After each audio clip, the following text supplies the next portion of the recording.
Hello, everyone. I'm Wes Thornberry, and we are now going through the planning class just to cover all the paperwork needed for the planning phase. I do want to be clear, the planning phase will extend all the way to 6 weeks, all the way till the end of June. Be aware of that. So let me go actually, yeah, so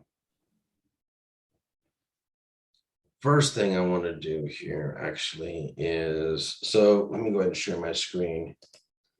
So one of the big resources I want you to use, you don't have to, but I'm going to be putting a lot of information on it, is going to be specifically here on the website. If you go to the Charm City Filmmakers website, can everyone see that now? Yeah, okay. So go to Current Wave. It has got the basic rules for the wave, and it's got the timeline.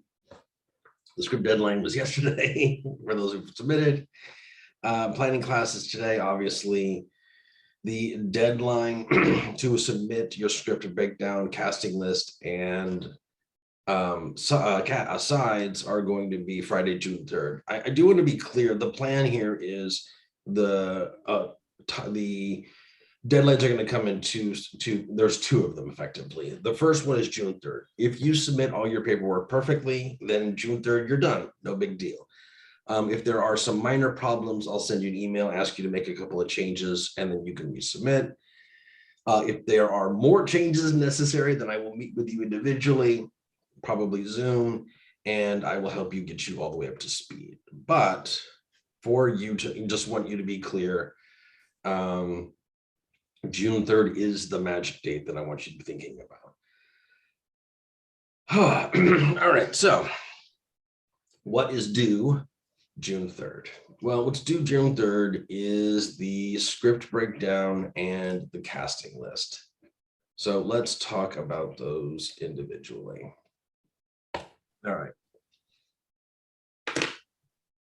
Okay, so let's talk about the script breakdown. So the idea behind the script breakdown is the very first thing you should be doing. It is something that should sort of go page by page, scene by scene. The first thing you should do is take your script and break it up into scenes. Harley was kind enough to volunteer a script, and so that's what we're going to use. All of you have submitted a script. Well, everyone who's participating submitted a script. So you got that part done. Yay. The next thing is to break it up into scenes. Just to be clear, most of you have already done this. That's fine, but I just want to lock this in. So a scene, a change in scene is anything that changes a position and changes place or time or both. So if you've got a moment and then the characters, the next time we see them it's 2 days later, that would be a scene break. If the first scene, if they're at a particular location and then they all get in cars and drive to someplace else, that's going to be another scene.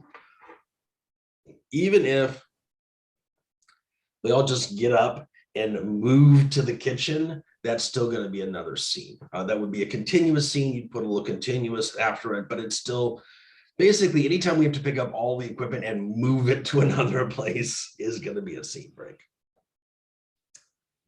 As I recall, when I looked at this, I believe you have just the 2 scenes. So that's going to be very straightforward and easy to work with.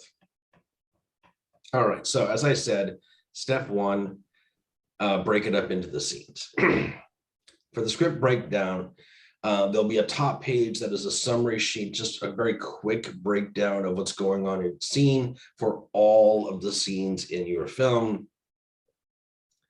And then the following pages will be each individual scene one at a time. So let me sort of go through this. First thing you would do in your summary breakdown, or first thing you would do once you got your thing into scripts, into scenes, is to do a breakdown for each scene. I want to be clear that I dedicated a full page to each scene, and I'd like you to sort of think in those terms, even if your scene is, maybe it's just a single paragraph, it's a single line or whatever. The whole point is to think thoroughly about each scene. And let me talk about this in a couple of ways. First, one of the big reasons I switched the paperwork from last time is instead of thinking about it as like the props and then as the sets and then like as the actors as sort of separate categories, what I want you to do is I want you to think about it as a scene by scene basis. The fact of the matter is that it is very likely, very, very likely that we will not be shooting your scenes in order. It's just the nature of filming. Doesn't mean we can't, doesn't mean we won't, but excuse me, but typically we shoot the scenes out of order. And while you will certainly ahead of time plan out when we're going to shoot individual scenes, the practical fact of the matter is that most times on most sets, those end up having to move around on the day of the shoot for a variety of reasons. You know, this person hasn't shown up yet, or this particular thing isn't ready, or whatever. We'll have to move these things around. And if I'm your first AD, that's one of the discussions we'll have. Okay, what scene are we shooting next? Typically, when you sit down and film a particular scene, though, we do film that entire scene from beginning to end, from all the various angles. And so thinking of them as sort of modular blocks is the way I want you to sort of be going at it going forward, right? Okay, we're now going to be moving on to scene 3. And that would be a particular number of actors, a particular set, a particular scene. Lights have to be set up in a particular place, but knowing, okay, we're now moving to scene 3 tells me and everybody else involved in the production what needs to be prepared so that we can, in fact, go ahead and shoot scene 3. Hence the focus on each individual scene. I had a question. Please. So just to clarify, so the AD or whoever's the AD is not going to set the schedule. The directors are setting all the schedules, correct?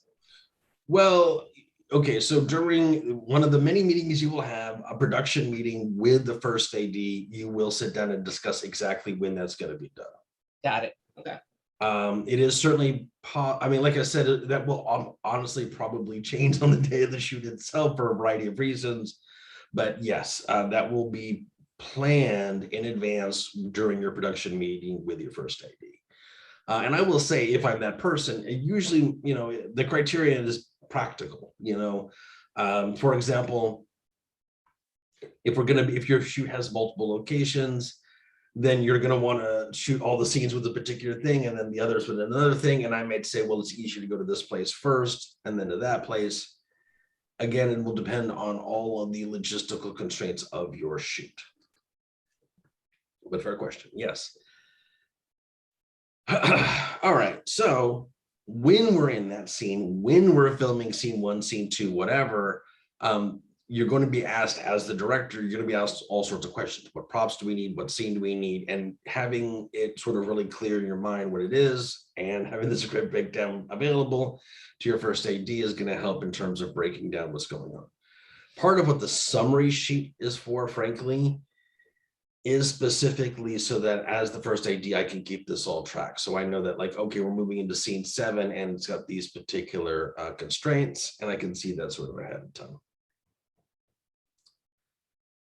So let's go through this. All right, so let's talk about scene 1. So Harley, you've got a really nice one. Scene 1 is simply just the first day, first page. Now, I do want to be clear that these can change based on all sorts of factors, but let's just sort of go through this. So Harley, please, for scene 1, what do you see as the time of day? Time of day is simply just going to be day or night, unless you're shooting in the golden hour. Please don't shoot in the golden hour. But just generally, usually the answer here is going to be day or night. So Harley, where do you see day, scene 1, day or night? Oh, it says a night. Question: so is it night? Yeah, I mean, for now, I see it as night because it doesn't really matter right now because it's a pitch black room. I see it with no windows. Okay, well then in that case, yeah, if it is a situation where it's indoors and you can't see outside at all, then the answer can simply say it doesn't matter. It's absolutely fine. Okay. Okay, so I'm gonna take this as to say that your time of day, the answer is it doesn't matter. Hmm. And look, that matters. If you're gonna be shooting indoors and there are no windows and it doesn't matter if it's day or night, let that know. So when we're filming that, we can work with that. Mhm. All right, the next bit is the pages. This is just on page 1, so it goes from page 1 to page 1, pretty straightforward. Each each scene will have its own set. In this case, the set is simply a pitch black room.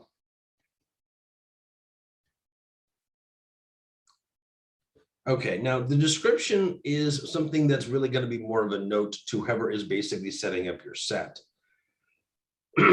So help me out here.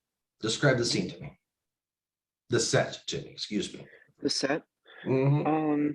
I imagine it like just this vast black room. There's no windows, and it's just this cage, and across the room is a table with like surgical tools next to it. So kind of like I don't even know, like a hospital room, but there's nothing.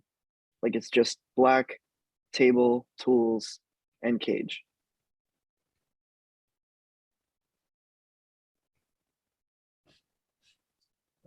Surgical tools, excellent. Okay. Okay, so let me talk. Okay, so the next bit will then be props. Let me talk about props versus furniture. This is a distinction I am drawing, so let me be clear on this. Mhm. Props are going to be anything that you personally need to bring to the set.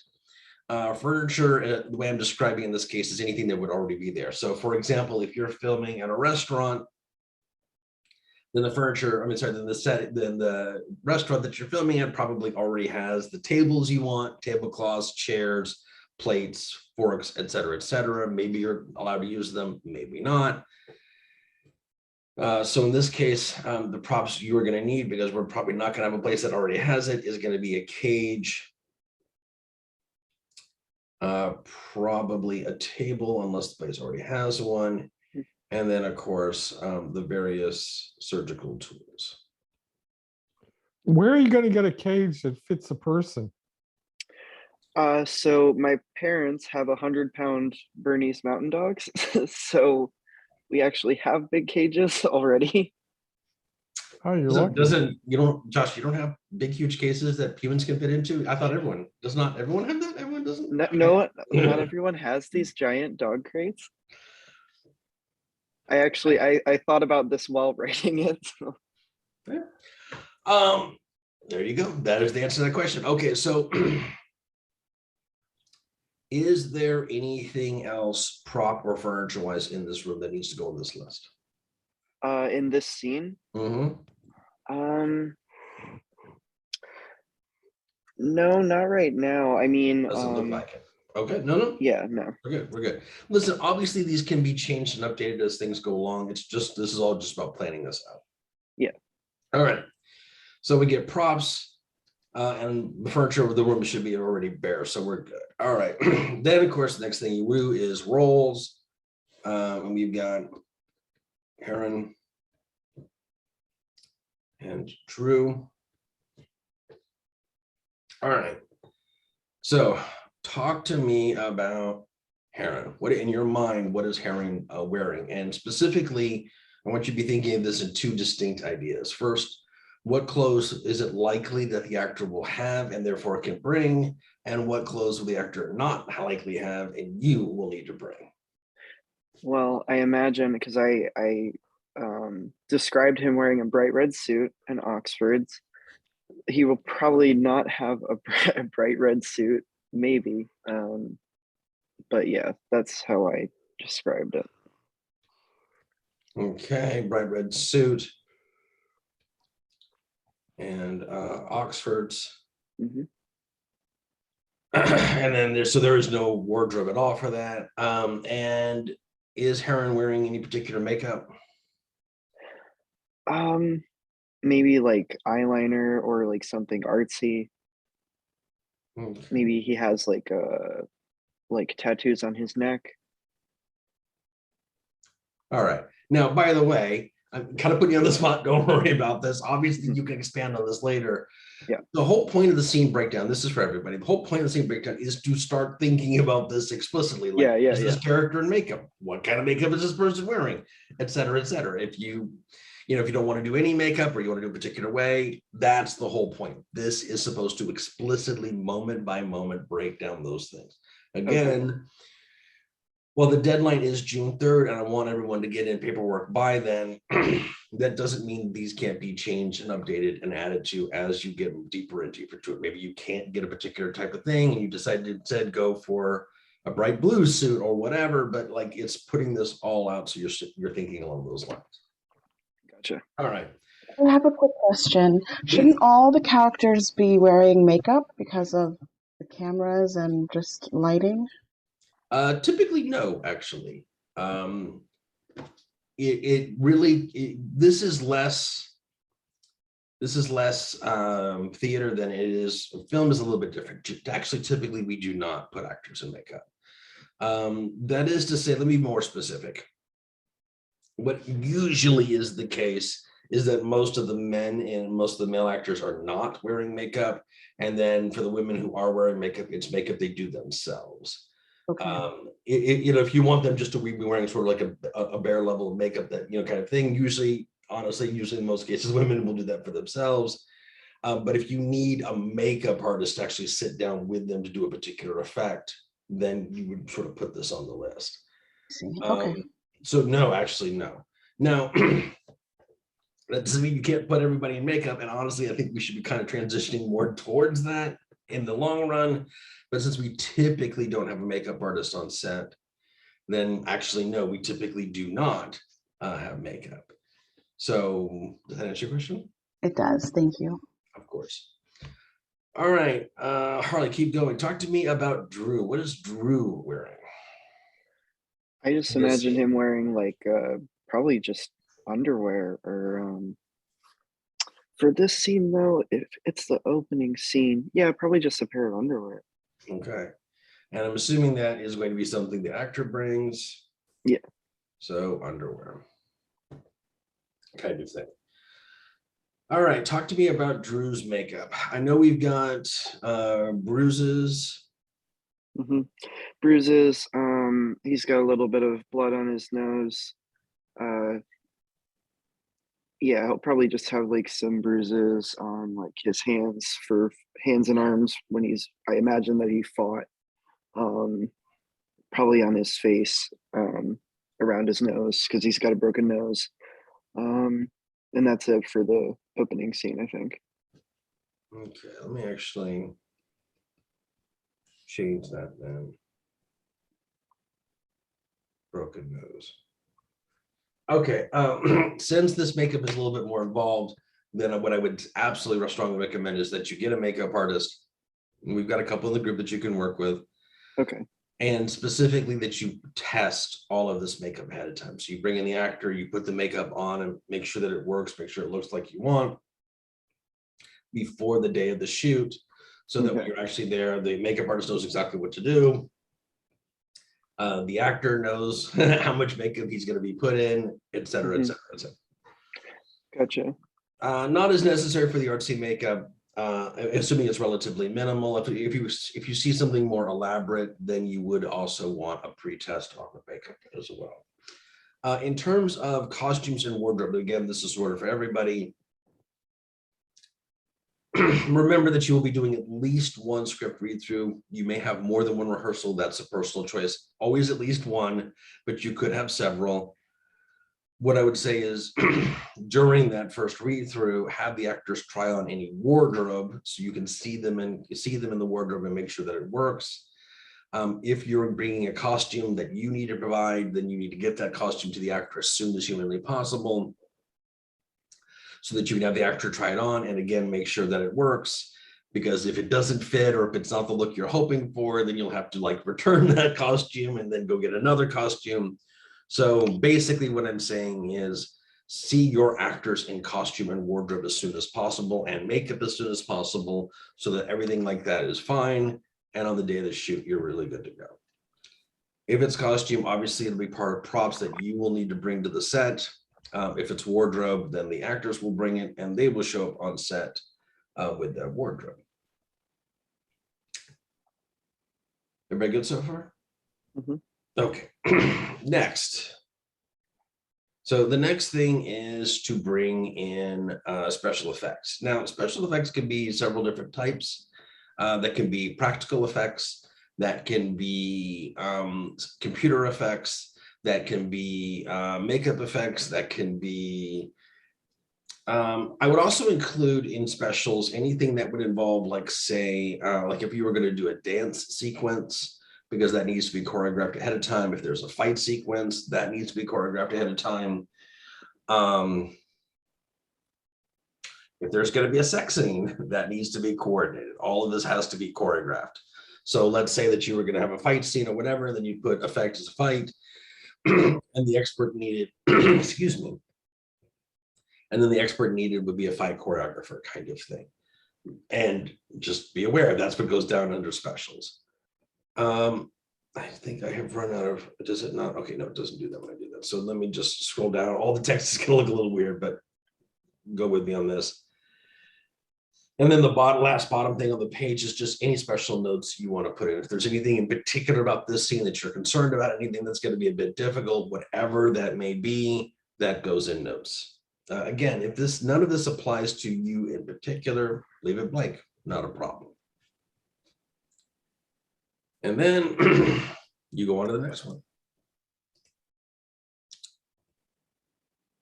And let's stop that. And then we go on to scene 2. And then you go through the exact same process for scene 2.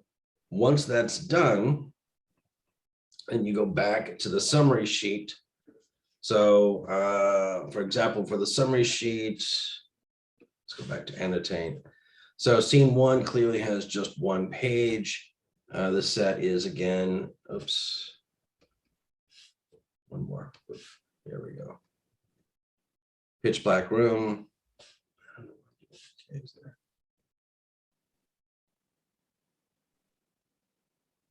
It is important in this particular case that if the second set, oh, here, let me just hold on 1 second. 1, 2, 3, 4. Okay.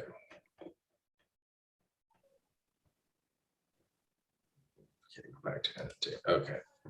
So scene 2 has 4 pages, and then it is also the pitch black room. If you are using the same location, the same set for 2 different scenes, because there's a time jump or whatever, definitely make sure to give them the same set name so that we know you're talking about the same place, the same setup, et cetera, et cetera. If it's going to be like if they're moving from the living room to the kitchen, then that would be 2 different sets. Obviously, you would know that that's the same one physical location, but it's important to be really, really clear that each individual set has its own distinct name so that you can keep them straight. And then it doesn't matter for both of these.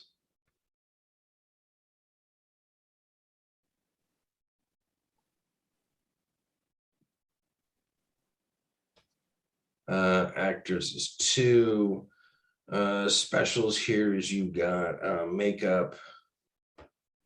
And then I know for your second scene, extensive makeup.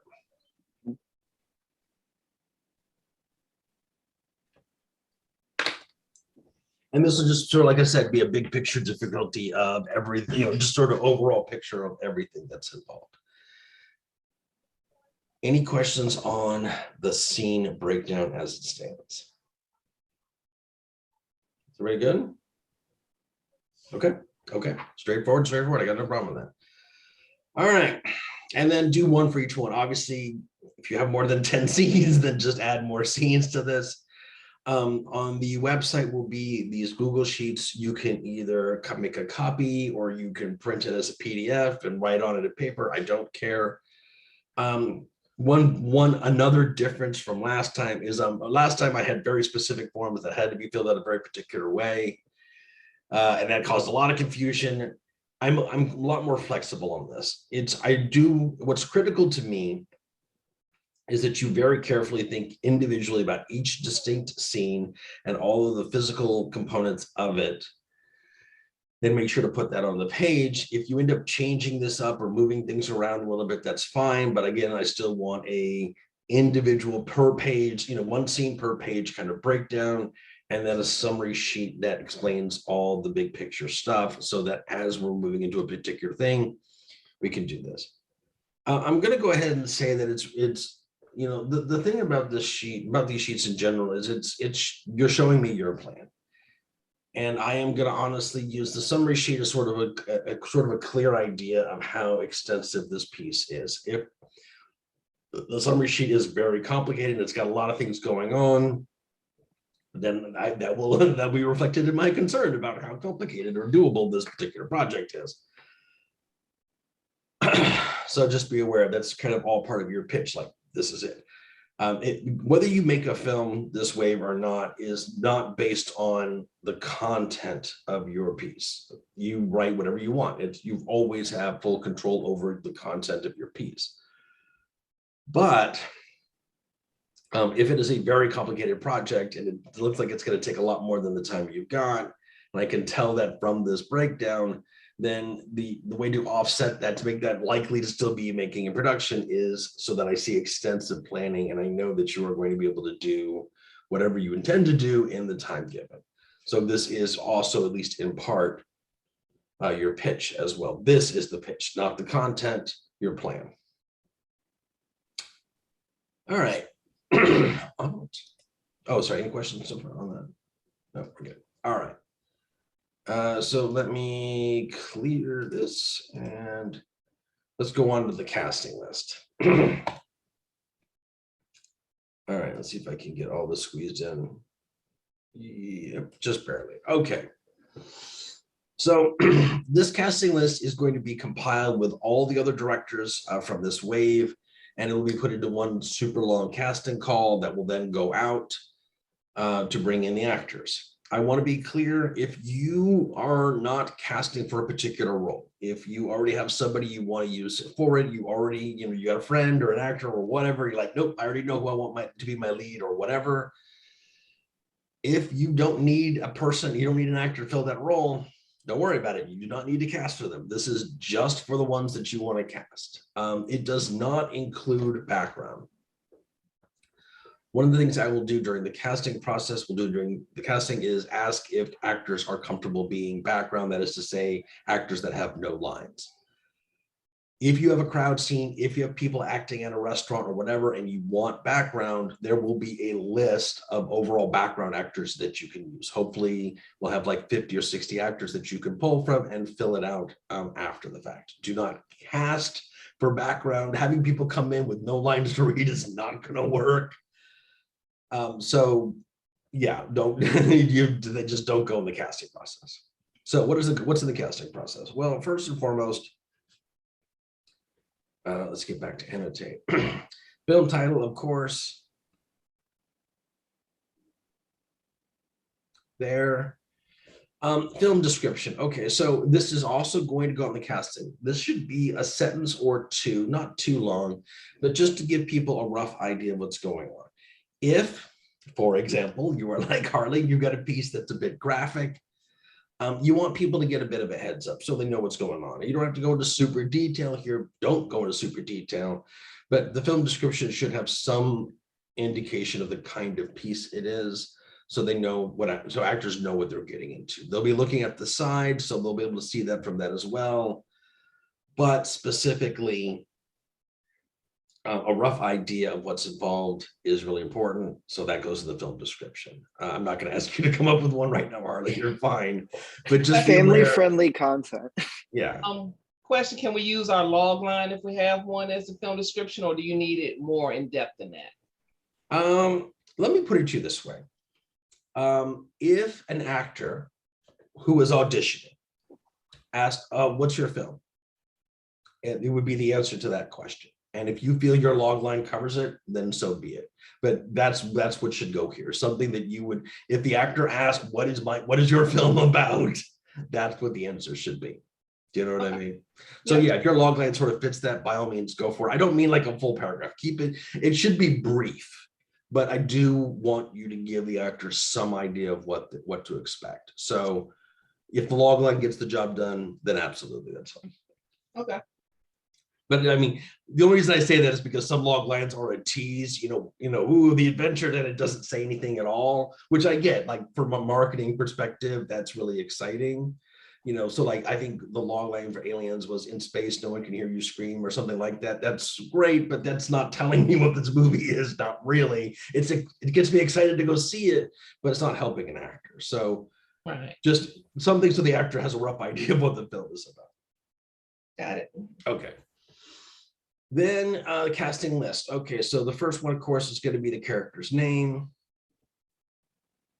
Description should also be, now again, you don't have to go into this entire character's history. This should be no more than a single sentence, the description, but it should give people a bit of an idea, So like, for example, Heron is this very very unusual artist with some very peculiar tastes, and having a rough idea of what that is, so that when the actor does his or her performance, you're seeing like, yep, you get it kind of thing. So Heron, for example, is, well, crazy. I mean, I don't know how to put this a nice way, not a stable person. Again, I want you to think about it in terms of what would the actor need to be able to do the performance properly. We are going to be doing both an in-person casting and an online casting. People can do either one. For the in-person casting, I promise you, because I've been to a million of them, what the actor is going to ask, the director's like, do you have any questions? And the actors will usually ask one of two questions. They will ask, what's your film about? That's the description. And they will ask, what's the character like? So they know how to give that proper performance. With the idea that some people will be casting online, they will not have the benefit of asking you directly about the character. That's where this description is. Just a single sentence or two that lets the actor know what they need to bring for the performance. I don't need to know the name of their second grade art teacher. I just need to know that this person is crazy or whatever, whatever's going on with this thing. All right. Can I go back for a friendly correction on something? The tagline for Aliens is in space, no one can you scream, but the log line is a space crew aboard a cargo ship investigates a distress signal, allowing a deadly alien life form to still aboard their ship, intent on killing them off one by one. Okay, good deal. I thought it sounded like, wait a minute, I thought there was another thing. I just looked it up. I appreciate that you took the time to look that up and to correct me. Thank you. That's why I said friendly correction. I didn't want you to take it. It's all good. It's all good. It's all good. As long as you get my point. And that's the thing. The log line is it needs to be something that lets people know what's going on. Totally works. All right. Moving on. Oh, sorry. Any other questions or comments? Corrections? I'll take them. I always take corrections. All right. So the next one is level. Specifically, look, actors are going to care, and I'm going to be perfectly honest, they are much more likely to audition for primary roles than they are for supporting roles. But the actor needs to know if they're going to be in most of the script, they're going to want to know that. If they're in a smaller part, they're going to want to know that as well. So the level should be one of these three. Pick one, whatever is appropriate. If they are in most of the pages, then they're primary. Heron is definitely primary. So is Drew, by the way. But if a character's only in a line, or if they only got a couple of lines, then they're more of a supporting. There are not many, but there are a couple of actors that only want to do voiceover work. We've got this guy who comes, like, he's been to, like, not every casting call, but he's been to like the past 3 or 4, and he only does voiceover work. If that's the case, then they need to know that it's voiceover work. That's only voiceover only. If they're on the phone at one point, but later you see them in person, then it's not a voiceover only role. It would be a supporting or primary, depending on how important they are to the piece. Again, if they're background and they have no lines, you wouldn't be putting them in the casting here anyway. So pick one of these three, not all of them, just one. And that's a question, because I've been trying to figure this out myself. With my film, since there's no character that has less than maybe 7 lines, would I classify them all as primary?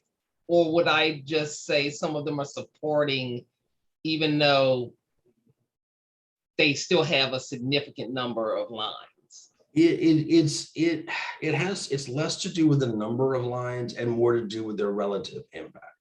That's what I You know thought. what I mean? Okay, So some characters are going to be primary. It's more just so they understand sort of like how big their impact is on the piece. got it. Look, it's not an absolute locked in stone thing. If you think most of them fit into primary and only a few of them fit into supporting, then that's fine. But just understand that, you know, the actor, if you tell them this is going to be a primary character and they're only on a single page, you know, they're talking the entire page, but they're only in that page, then they're probably not going to see it as a primary role kind of thing. So that's a bit of a judgment call. But it's more just so the actors understand what they're getting into. Yeah, usually I make it easy, but with this script, because of the way I split it up, it's like, a lot of them have a lot of lines to say. So, okay, so I'll just do it by, Like, so for example, I think in your case, like most of the witches are primary, whereas like say the younger versions of that are really just in the first couple of pages. So a lot of those would fit into more like supporting kind of thing. yeah, I did some revisions on it. So, but it's, But just, I mean, basically, you know, Yeah, you know what I generally, mean? So yes, it's like, yes. yeah, sure, this person was critical in the first two scenes, but then they're in none of the rest of the film Yes. kind of thing. So, you know, like I said, that would be more of a supporting kind of idea, got it. just to kind of give it to you. Yep, thank you. Of course, of course. All right, next one, gender. Gender, again, I want you to pick just one. If it doesn't matter, like I need a cop and I don't care if the cop is whatever, I just need a cop, then you put doesn't matter, doesn't matter. If it does matter, then make sure male, female, or non-binary as whatever is appropriate. By the way, let me just say in general, if I may, real quick, and this is going to be true for the next, all these categories, I would cast a wide a net as possible. If it really does, like if you just need a cop, right, then I would leave the gender non-specific. I would leave the ethnicity non-specific, and I'd make as wide a range as an age as as wide an age range as I could possible. The wider you cast the net, the more likely it is to find somebody you need. Now, if it is critical for the piece that you're writing that the person is female and in their 20s and is East Asian, because it's really important to what you're trying to say, then obviously go ahead and make that specificity. But ideally, the more broad, the better. I always like to tell the story of a film we made early, I think it was Wave 2, where it was about two cops finding this, and it doesn't matter what was going on, but it was about the movie was these two cops, and in his mind, he had always seen it as like a younger woman and an older man as sort of like the pair. But when he got into actual casting, he found these two women that were just amazing and they really worked well together. And so we ended up casting them. So it's okay, obviously, to have something in your head. By all means, go for it. But be clear on whether or not it's important or not. If it is, by all means, keep it that way, of course. But if it doesn't matter, the more non-specific you can be, the better. Like I said, the more likely that you can get the person you want. You can always make those sort of distinctions as you're moving through the casting process. So just be aware of that. But again, just pick one. All right, age. Sometimes I'll get people who will put age 27. I'm not going to work with that. I'm going to ignore that. If you write 27 here, I will rewrite that as 20s, and that is what they will be. Do not be more specific than that. I do not need to know, because here's the thing. You're like, oh, well, the person's 27. And like what I will get is I will get actors who are 26 who will not audition because they're not 27. Do not do that. The age needs to be general. Now, if, for example, let's say you're doing a cop, and again, it doesn't matter, they just need to be an adult, then by all means, you can say 20s to 50s, for example. If like the range, the actual age doesn't matter, not that specifically, then by all means, include as many ages as possible. If it literally doesn't matter their age at all, then you can say under 13 to 65 plus. I will say that obviously that's pretty unlikely. There are very few roles where the age doesn't matter at all. You know, like the distinction between adult and child is usually a very important distinction, obviously. I'm assuming, for example, that Drew will not be 7 in this film. That would be weird. But be aware of this. And I do want to be also clear, and the actors should know this. This is not actually, of course, their actual age, just the age they can pull off. So if us, you know, a lot of actors will have an age range that they kind of hit. So maybe they're 33, but they could play somebody in their late 20s, or they could even play somebody in their early 40s. Obviously, they'll know that better than you, and they'll put that in there. That's fine. But again, cast a wide as net as possible. If it's really, really important that they're a teenager, then put teenager. If they need to be in their 30s and just in their 30s, that's fine. But the more you can put here, the better. So pick all that apply. That could be, like I said, if it is something like an adult, then, and it's like, 20, any of this is fine, then you don't have to put 20s, 30s, 40s, 50s, 60 plus. You can just simply, of course, put the range 20s to 60 plus. I will take that as well. Is everybody clear on age? Okay. Lastly, ethnicity. Most of the time, this shouldn't matter. And so by all means, the default can be, doesn't matter, absolutely fine. If the ethnicity matters, and there are certainly pieces where that does matter. Curtis's piece comes to mind. It's critical for his piece that the woman is an older white woman. It's critical to the piece that the younger black man is indeed black. It just happens to be because his piece is about race. So if race matters, obviously, then you need to specify. But again, generally speaking, you're going to want to put doesn't matter. If they need to be of a couple of ethnicities, but only very specific ones, like it's like this piece can only really work with Latino, Middle Eastern, and South Asian, then put all 3 of those in, that's fine. But again, typically the ethnicity should be doesn't matter.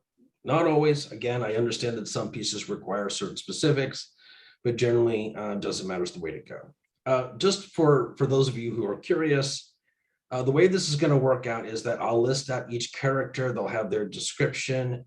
They'll have their primary level. That will always be part of it. If the gender doesn't matter, then I will just won't put anything there at all. It'll just be left out. There will always be an age range.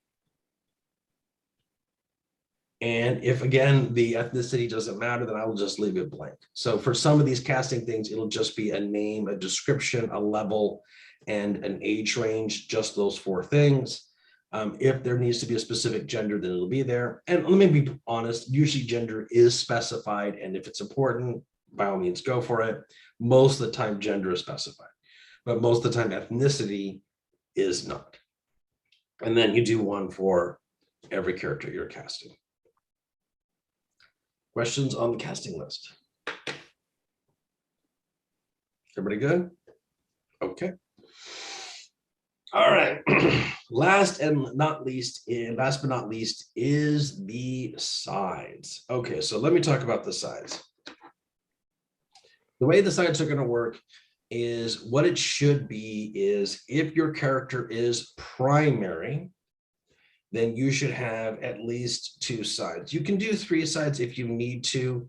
Typically, though, that's going to be 2 sides. Now, 2 sides can be a very long scene that goes 2 full pages, and you just do from where that scene starts to where that's, where that bit starts to where that bit ends, and that could be it. A better use I would recommend is to pick 2 distinct pages. That doesn't mean that you pick page 2 and page 4. It may mean that you go, well, okay, I want to start here, right? And then I want to go to, oh, I can't do that without scrolling. All right, fine. And then you scroll and you scroll. Here, let me do it. Yeah, and then it ends up, and it ends here, kind of thing. Like it does. Please don't say when I say a page, don't pick like page 4. Pick a page length's worth of script. So it could be the middle of page 2 to the middle of page 3, kind of thing. Your sides in particular, especially for the primary, for the two sides, should be ideally two completely different moments in that character's personality. You don't want to get two pages that are basically the actor at the same level. So, for example, like in Kim's piece, Cold, it's important that we get our main antagonist, our villain. We get to see him being sweet and charming, and we get to see him being crazy pants. And so you'd want a page where he's being charming, and then another page where he is being, his intense self kind of thing. So just be aware that the sides should span that difference. For supporting characters, there really should just be one side. They're usually more of a one-note character, generally speaking. That's because they're just not in it as much. And so you will typically only need a single page. Again, it doesn't have to be page 2 or 3, but just a page's worth of dialogue kind of idea.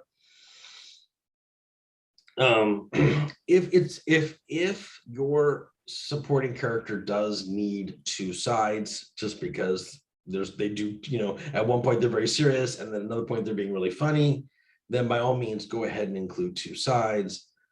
But typically a primary character should get two distinct pages and the supporting should just get one. In terms of the voiceover only, that is going to depend more on how big they are. They might be a primary character that has a voiceover. We did a piece, Fifth Wave, where there's a primary character, the narrator, who was talking pretty much the entire piece, but you never see him. So it was a primary character, but it was a voiceover. So that was 2 pages that had the dialogue.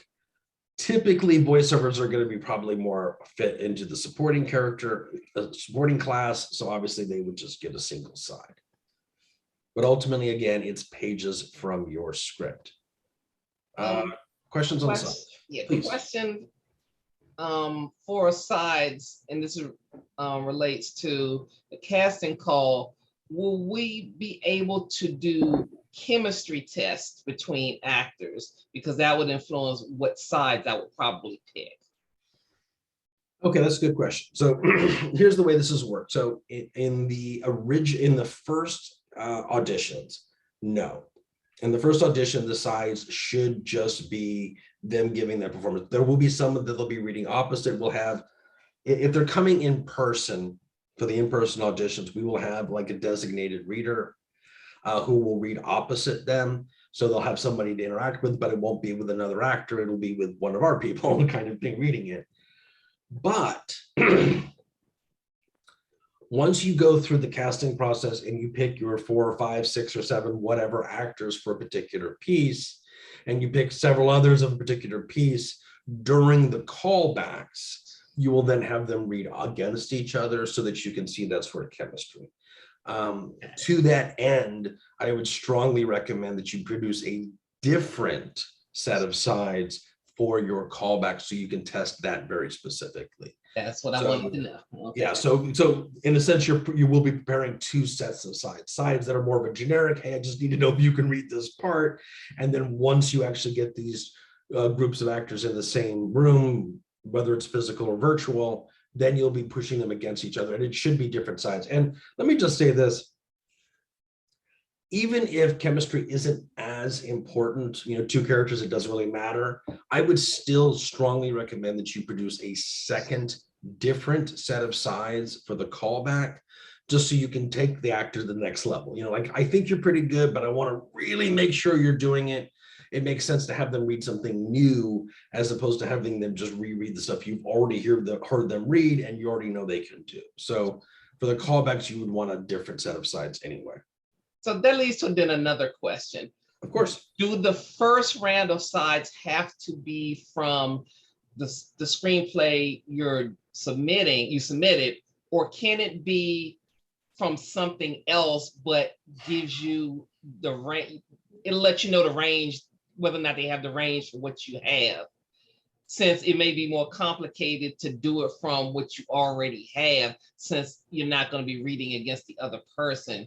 Say, for instance, if I had a scene where this is what I really need them to be able to nail, but it really needs to be done during the callback as opposed to the first round.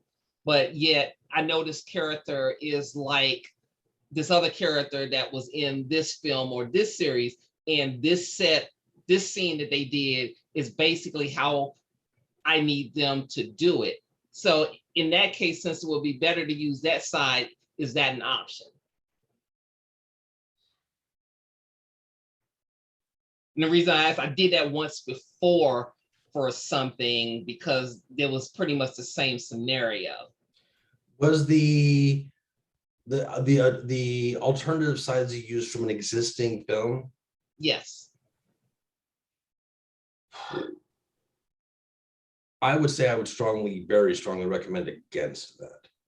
Okay, then my question then, if it's something that I did, a film of my own creation, a previous film. Well, look, here's the thing. The reason I'm against, let me explain more specific, the first one of them being the internet. Okay. So my problem with that is, and this is sort of something I'll discuss even greater when we're talking about casting performance.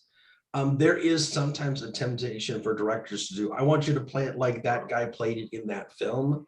And I think that's an incredibly bad piece of advice. Primarily because then what you're going to get is you're going to get somebody who is acting like Robert De Niro from a film he was in, kind of thing. And that's not what you want. You want them to act like this character in this film. So I definitely think I personally think it's a very bad idea to reference other performances. Okay. In terms of using one of your own pieces, the problem with that, and again, the problem with that is part of the sides is to get the actor familiar with this particular character.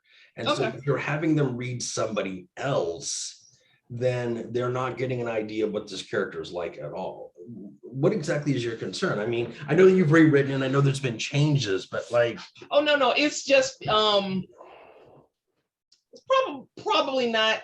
The question came into my head and I figured like ask now as opposed to, well, later on down the line, well, I wonder if we can do this. So now I know. Look, and again, I'm generally a big fan of giving the directors as much latitude on that as possible. Yeah, because I'm just trying to figure out, because usually I have wide latitude, so I'm just trying to see, okay, where the borders are with this. And that's kind of really what I'm trying to do. Okay, fair enough. There are always going to be exceptions. There's always very particular cases. Mm-hmm. I remember we did a piece a little while, we did a couple of screens where it's like the character didn't have very many lines, but it was really important that the character had a particular attitude, a particular way. So what the director ended up doing was writing a small scene that was not in that film, but was a chance for that particular character to act a particular way, kind of thing. That's really what I mean, yes. Yeah, so like if you want to write something that's not in your script, but is very evocative, very indicative of what that character is. Same like. Emotion, that's what I want to see. Yeah. And the same emotion be carried over. Yeah, no, that's fine. That's absolutely fine. If you want to do something, but like I said, the idea is, because part of the process for the actor, from the actor's perspective, is they're going to use these, because remember, when they get the first set of sides, they don't get the script, right? They don't know the larger context of what's going on. They're not going to get a copy of your script until at the earliest, like at the end of the callbacks, when you decide that you're going to pick this person. So they don't know the full context of this character, but the sides start to give them that indication. Do you know what I mean? So in that case, I'll stick with what is in the script then. Well, yeah, but like I said, if the character has very few lines and you want to give them something else to work with, you could write a little bit more, but I would still keep it with that character in this situation so that you can see how that person does. Okay, yeah, because I have unused dialogue that I just cut from it, so I may give some samples of that. Okay, well, if you want to beef that up a little bit, just so like maybe this person only got a single line, but you still want to get an idea of what it's going to be like. So you might extend that conversation that they're in a little bit so that you can see, okay, this person really does like do prim and proper, just like I want. And then we're good, even though ultimately the piece they'll be in will have less in it. So, and then they'll do a great job, and then I want to add the whole thing into the screenplay. You might. Thank you. You might, like, wow, that person was great. I'm giving them more lines. Yeah, absolutely. Okay. No, thank you. You helped. That's what I needed to know. Thank you. Yeah, there was one. There was one piece last wave where the character didn't have much to say, but was really important. So they ended up just giving them more conversation. Fair question. Good question. All right. So by June 3rd, script breakdown, summary sheet, a breakdown for each individual script.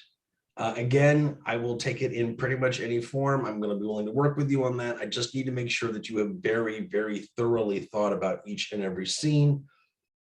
If the scene is tiny, that's fine. I still want to see a full page breakdown for it, even if there's not much on that page. Then the casting list is incredibly important. I needed it to be very specific. And then I will need each individual side for it. Again, for the for the primary characters, that might be 2 or 3 pages. For the supporting, 1 or 2 pages. And that is what I will need for the planning phase. Does anybody have any questions? And let me just go ahead for now. Stop sharing. All right, talk to me. Any questions about any of this whatsoever? None? Okay, all right. Hey, if you guys don't have any questions, don't have any questions. When do you submit the sides? The sides get submitted with a casting call. That's also due by June 3rd. Yeah, the sides. Well, look, because here's the thing. What's going to happen is everybody will submit their work. I will look at it. I will cross-reference it with what how I would have broken down that sort of thing. If everything is in order and you're perfect, then you're fine. And we go. Next thing you have to worry about is the casting itself, which will be in the middle of July.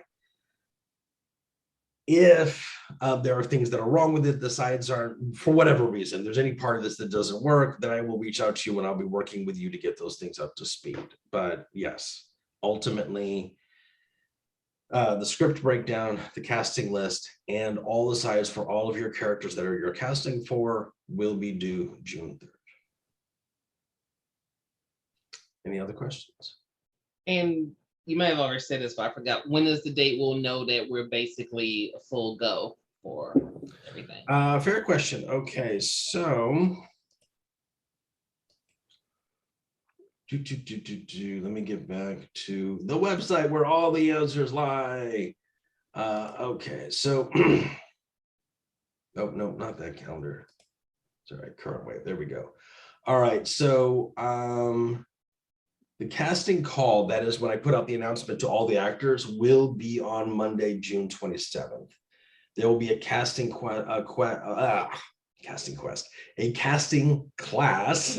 on June 25th. Everyone will know by then. So at that is effectively is the second deadline. Now, I want to be clear. If there's a lot of concerns I have with your piece, or a lot of concerns with the break, like if it's the breakdown, whatever, I'm going to work with you to try to fix it. If the problem with your script, if there's a particular problem with the script that I'm concerned about in terms of production, then we will talk about it. Maybe that could involve changes. It's not really going to be so much a pass-fail kind of thing. Is this going to be like, this is what I need? And I want to be clear. The criteria here is the reason I'm doing this at all is mostly to protect the crew. We have had films before where directors wanted to do a whole bunch of pages, or they wanted to do scenes with fighting and they didn't have a stunt choreographer or whatever, and people were taking, people were basically being asked to work longer or harder than they would otherwise. So my criterion is not going to be, well, I don't like this production, or or whatever. It's going to be, will this be a fair use of the crew or not? If it's the unfair use of the crew, I will ask you to make changes, just so that the crew doesn't basically get abused. So for example, maybe you've got a short script, but you've got like 10 locations, and I know that that's going to involve everyone running around like a crazy person. So what I'm going to say is, no, you can't do 10 locations. You've got to get that down to fewer locations. So understand that, and again, it's not going to be like you fail, or what it's going to be is just, okay, I need you to make changes so that this is easier to pull off. If you make those changes and submit a new script breakdown, you're fine. If you don't want to make those changes or can't make those changes, then you'll not be part of the subcommittee. Does anybody else have questions on any of those things? But you will know before the casting. Ultimately, if you're in the casting, you're in. You're making it. Absolutely. That's going to be it from then on. Now, I will say that in the past, I've had people who make it past the casting process and then still end up having to pull out for whatever reason. That's always been on them. If something happens that changes things radically between now and this fall and you can't film, obviously, of course, you can pull out. That's how that goes. You'll come back next wave or whatever. But in terms of whether or not you're in, yeah, you'll know by the end of June. Other questions? Will you be recording the casting class as well? Yeah, all the classes will be recorded and posted. And just to be clear, we have basically 3 phases: the planning phase, the casting phase, and the pre-production phase. Each phase will start with a class. So we are now officially in planning phase. Today's planning class starts it off. The casting phase will have a casting class. I'll talk about, how you want to read your actors and that sort of thing. Then the pre-production phase will be talking more about like locations and props and all those other things that are involved in that as well.